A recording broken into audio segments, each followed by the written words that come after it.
kakatapos ko lang mag-conduct ng final interview sa isang applicant. Of course, prior to the interview, kailangan i-review natin yung resume para malaman natin yung background niya, yung work experiences niya, yung school background, and any others. So during the interview, hindi ko masyadong matandaan yung name niya. Basta ang natatandaan ko lang, maganda siya, mahaba yung buhok. Based on her looks, kasi doon sa resume niya, meron siyang picture. Pero during the interview, of course, tinanong ko siya to introduce herself. Tapos, all of a sudden, lalaking pangalan yung nabanggit niya. So parang napaisip ako, ano ba to? Kasi even her tone, her voice, the way she speaks, babaeng babae. Tapos lalaki yung pangalan. Inisip ko, baka yung pangalan niya lang kasi may mga babae naman talaga na lalaki yung pangalan, di ba? So, we went through the interview.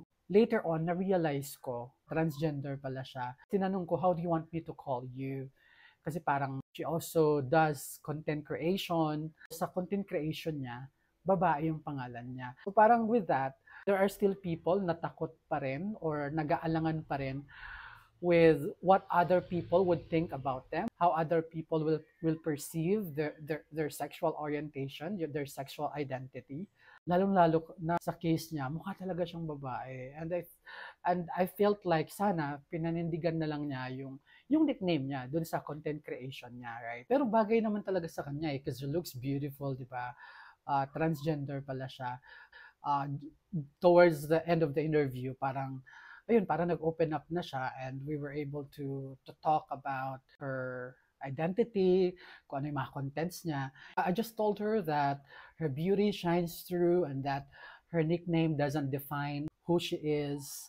Her nickname doesn't define her capabilities, kung ano man yung trabaho ina-applyan niya. Last thing that I told her that her true self is being celebrated here sa ina-applyan niyang trabaho. She might be thinking that it would affect her job application na biologically male siya pero pinapakilala niya yung sarili niya as female.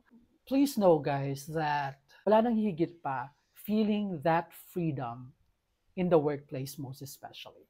Because sometimes feeling that freedom would really make your work easier. It would even motivate you and you'd be able to showcase your best at work.